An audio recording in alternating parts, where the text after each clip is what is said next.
ಗಾಯತ್ರಿಯ 24 ಅಕ್ಷರಗಳು ಭಗವಂತನ 24 ಕೇಶವಾದಿ ರೂಪಗಳನ್ನು ಪ್ರತಿಪಾದನೆ ಮಾಡ್ತವೆ ಅಂತ ಅನ್ನೋದನ್ನ ನಾವು ನೋಡ್ತಾ ಬಂದಿದ್ದೇವೆ.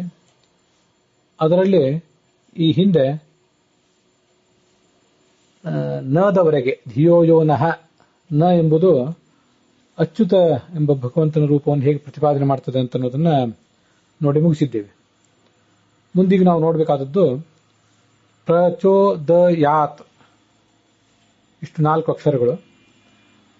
ಅವು ಭಗವಂತನ ಉಳಿದ 4 ರೂಪಗಳನ್ನು ಹೇಗೆ ಪ್ರತಿಪಾದನೆ ಮಾಡ್ತವೆ ಅಂತ ಅನ್ನೋದನ್ನು ನೋಡಬೇಕಾಗಿದೆ.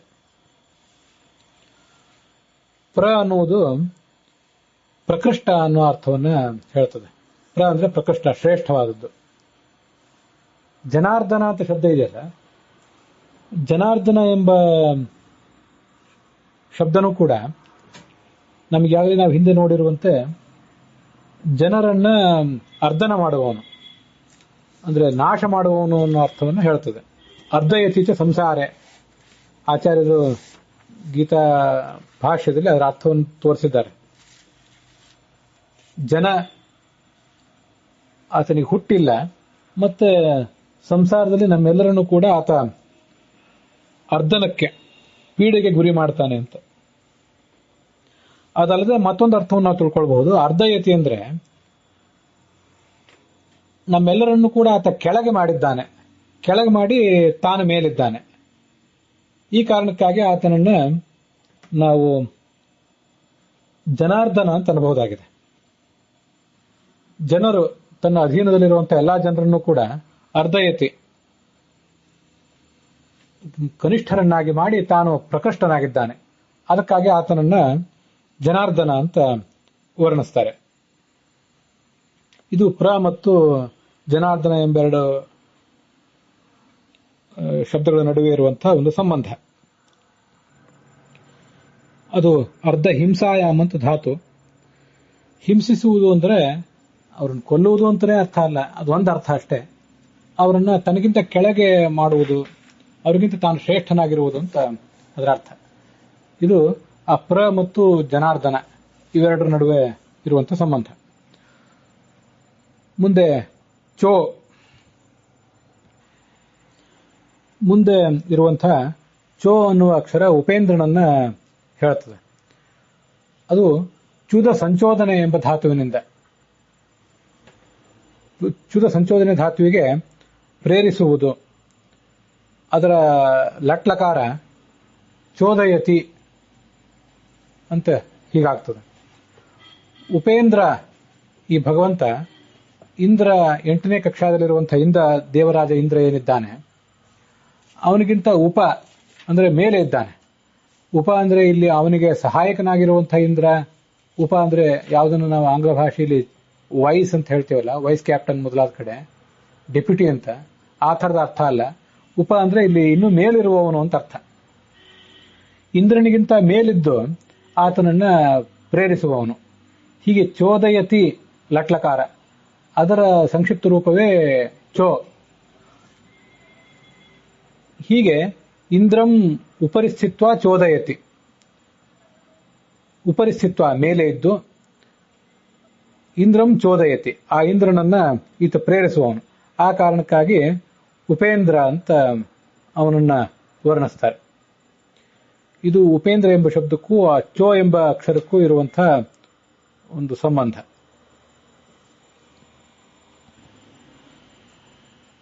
ಅದರ ಮುಂದೆ ಇರುವಂಥದ್ದು ದ ಅನ್ನುವ ಅಕ್ಷರ. ಅದು ಹರಿ ಎಂಬ ರೂಪವನ್ನು ವರ್ಣಿಸ್ತದೆ. ಹರಿ ಅಂದರೆ ಎಲ್ಲವನ್ನು ನಮ್ಮಿಂದ ಕಬಳಿಸುವವನು, ನಮಗೆ ತಂದು ಕೊಡುವವನು ಕೂಡ. ಹರಣೆಯ ಧಾತುವಿನಿಂದ ಹರಿ ಅಂತ ಶಬ್ದ ಹುಟ್ಟಿದೆ. ಅಪಹರಿಸುವವನು ಹೌದು, ನಮಗೆ ತಂದು ಕೊಡುವವನು ಹೌದು. ಹೃಂಜಿ ಧಾತುವಿಗೆನೆ ಆಂಗ್ ಅಂತ ಉಪಸರ್ಗ ಸೇರಿಸಿದರೆ ನಮಗೆ ಆಹರತಿ, ನಮಗೆ ತಂದು ಕೊಡುವವನು. ಅಪಹಂತ ಉಪಸರ್ಗ ಸೇರಿಸಿಬಿಟ್ರೆ ಅಪಹರತಿ, ನಮ್ಮಿಂದ ತಗೊಂಡು ಹೋಗುವವನು. ದದಾತಿ, ದ ಎಂಬ ಅಕ್ಷರ ಏನಿಲ್ಲಿದೆಯಲ್ಲ, 23ನೇ ಅಕ್ಷರ, ಅದು ದದಾತಿ ಎನ್ನುವುದನ್ನು ಹೇಳ್ತದೆ.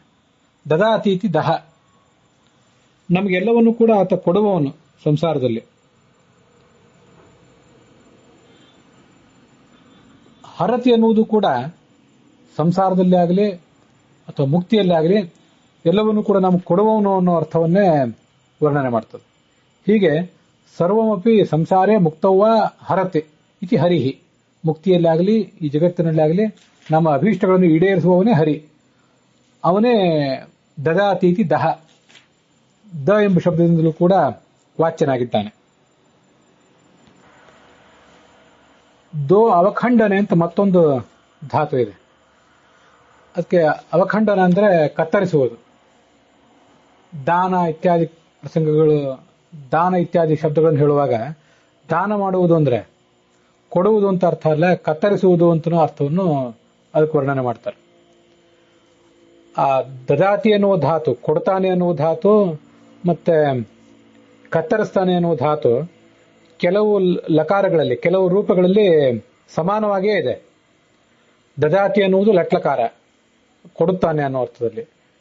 ದೋ ಅವಖಂಡನ ಧಾತುವಿಗೆ ಅದು ದ್ಯತಿ ಅಂತ ಆಗ್ತದೆ ಲಟ್ಲಕಾರದಲ್ಲಿ. ಆದರೆ ಅದರ ಲಂಗ್ಲಕಾರ ಮತ್ತೆ ಲಿಟ್ಲಕಾರ ಮೊದಲಾದವುಗಳು ಎರಡಕ್ಕೂ ಕೂಡ ಸಮಾನವಾಗಿಯೇ ಇವೆ. ಹೀಗೆ ಭಗವಂತ ದೋ ಅವಖಂಡನೆ, ನಮ್ಮೆಲ್ಲ ಪಾಪಗಳನ್ನ ಖಂಡಿಸ್ತಾನೆ, ಕತ್ತರಿಸ್ತಾನೆ. ಪಾಪಾನಿ ದ್ಯತಿ ಇತಿ ದಹ. ದೋ ಎಂಬಲ್ಲಿ ದ ಮಾತ್ರ ಉಳಿದಿದೆ. ಹಾಗಾಗಿ ದಹ ಅಂದ್ರೆ ಕೊಡುವವನು ಹೌದು, ನಮ್ಮ ಪಾಪಗಳನ್ನು ಅಪಹರಿಸುವವನು ಹೌದು. ಹರಿ ಅನ್ನೋದಕ್ಕೂ ಕೂಡ ಪಾಪಗಳನ್ನು ಅಪಹರಿಸುವವನು ಅನ್ನುವಂಥ ಅರ್ಥ ಪ್ರಸಿದ್ಧವಾಗಿಯೇ ಇದೆ. ಇದು ಆ ದ ಮತ್ತು ಹರತಿ ಅನ್ನೋದಕ್ಕೆ ಇರುವಂತಹ ಮತ್ತೊಂದು ಸಂಬಂಧ. ಕೊನೆಗಿರುವಂಥದ್ದು ಯಾತ್ ಅಂತ. ಇದು ಕೃಷ್ಣ ಎಂಬ ರೂಪವನ್ನು ವರ್ಣನೆ ಮಾಡ್ತದೆ. ದಶಾವತಾರದಲ್ಲಿರುವ ಕೃಷ್ಣ ಒಂದು ಬೇರೆ, ಇಲ್ಲಿರುವಂತಹ ಕೃಷ್ಣ ಒಂದು ಬೇರೆ. ಯಾತ್ ಎಂಬಲ್ಲಿ ಯ ಅಂದ್ರೆ ನಮ್ಗೆ ಈಗಾಗಲೇ ನಾವು ಹಿಂದೆ ಅನೇಕ ಬಾರಿ ನೋಡಿರುವಂತೆ ಜ್ಞಾನ ರೂಪ. ಮತ್ತೆ ಅತು ಅಂದ್ರೆ ತಿನ್ನುವನು, ತಿನ್ನುವುದು ಅಂದ್ರೆ ನಾಶ ಮಾಡುವವನು. ಪ್ರಚೋದಯಾತ್ ಎಂಬುದು ಕಲ್ಕಿಯನ್ನು ಹೇಳ್ತದೆ, ಎಲ್ಲರನ್ನು ಕೂಡ ಸಂಹರಿಸಿದ ರೂಪ ಅದು ಅಂತ ನಾವು ಹಿಂದೆ ನೋಡಿದ್ದೇವೆ. ಗಾಯತ್ರಿ 10 ಪದಗಳು 10 ರೂಪಗಳನ್ನು ಹೇಳುವಾಗ ಪ್ರಚೋದಯಾತ್ ಅನ್ನುವುದು ಕಲ್ಕಿಯನ್ನು ಹೇಳ್ತದೆ. ಅಲ್ಲಿ ಕೂಡ ಅತ ಅಂದ್ರೆ ಎಲ್ಲ ದುಷ್ಟರನ್ನು ಕೂಡ ನಾಶಪಡಿಸಿದ ರೂಪ. ಇಲ್ಲೂ ಕೂಡ ಯಾತ್ ಅಂತಂದ್ರೆ ಯಹ ಅಂದ್ರೆ ಜ್ಞಾನ ರೂಪ, ಅತ ಅಂದ್ರೆ ಎಲ್ಲವನ್ನೂ ನಾಶಪಡಿಸಿದ ರೂಪ ಅಂತ ನಮ್ಗೆ ಗೊತ್ತಾಗ್ತದೆ. ಈ ಯಾದವ ವಂಶದಲ್ಲಿ ಹುಟ್ಟಿದಂತಹ ಕೃಷ್ಣನೂ ಕೂಡ ತನ್ನ ಯಾದವ ವಂಶವನ್ನೇ ನಾಶಪಡಿಸಿದ ಕೊನೆಗೊಂದು ಬಾರಿ, ಮತ್ತೆ ಈ ಕೌರವ ಪಾಂಡವರನ್ನು ಕೂಡ ನಾಶ ಮಾಡಿದ. ಅದು ನಾವು ಹಿಂದೆ ನೋಡಿದ್ದೇವೆ. ಅಷ್ಟಾದಶ ಕ್ಷೌಹಿಣೀನಾಂ ತಾವದ್ಭಿರ್ ಮಾಯಾ ಜನೈಹಿ ಕೃತಂ ವ್ಯಾಪಾದನಂ ಏನ ತಸ್ಮೈ ವಿಶ್ವಾತ್ಮನೇ ನಮಃ. 18 ದಿವಸಗಳಲ್ಲಿ 18 ಅಕ್ಷೌಹಿಣಿ ಸೈನ್ಯವನ್ನು ನಾಶ ಮಾಡಿದ. ತನ್ನವರೇ ಆದ ತನ್ನ ಭಕ್ತರೇ ಆದ ಯಾದವರು ತಾನಿಲ್ಲದ ಮೇಲೆ ಇರುವುದು ಬೇಡ ಅಂತ ಹೇಳಿ ಅವರನ್ನು ನಾಶಪಡಿಸಿದ. ಹೀಗಾಗಿ ಎಲ್ಲರನ್ನೂ ಕೂಡ ನುಂಗಿ ನೀರು ಕುಡಿದ ರೂಪ ಅದು. ಅತ್ತಿ ಜ್ಞಾನ ರೂಪನೂ ಹೌದು, ಎಲ್ಲವನ್ನು ನಾಶಪಡಿಸಿದ ರೂಪವೂ ಹೌದು.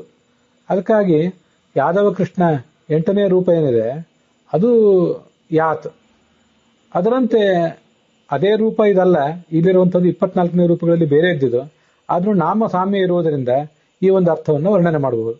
ಭಗವಂತನ ಎಲ್ಲಾ ರೂಪಗಳು ಎಲ್ಲಾ ಕ್ರಿಯೆಗಳನ್ನು ಮಾಡ್ತವೆ ಅಂತ ನಮಗೆ ಪ್ರಸಿದ್ಧ ಇದೆ. ದಶಾವತಾರದಲ್ಲಿ ಸೇರಿದ 8ನೇ ರೂಪ ಕೃಷ್ಣ ಎಂಬ ರೂಪನೂ, ಹಾಗೆ 24 ರೂಪಗಳಲ್ಲಿ ಸೇರಿದ ಕೃಷ್ಣ ಎಂಬ ರೂಪವು ಜ್ಞಾನ ರೂಪವೂ ಆಗಿದೆ, ಮತ್ತೆ ಎಲ್ಲವನ್ನು ನಾಶಪಡಿಸುವ ರೂಪವೂ ಆಗಿದೆ. ಅದಕ್ಕಾಗಿ ಯಶ್ಚ ಅತ್ ಚ, ಯಹ ಅಂದ್ರೆ ಜ್ಞಾನ ರೂಪ, ಅತ್ ಅಂದ್ರೆ ಅತ್ತಿ ತಿನ್ನುವ ರೂಪ, ನಾಶಪಡಿಸುವ ರೂಪ. ಅದಕ್ಕಾಗಿ ಆತನನ್ನ ಯಾತ್ ಅಂತ ಹೀಗೆ ವರ್ಣಿಸ್ತಾರೆ.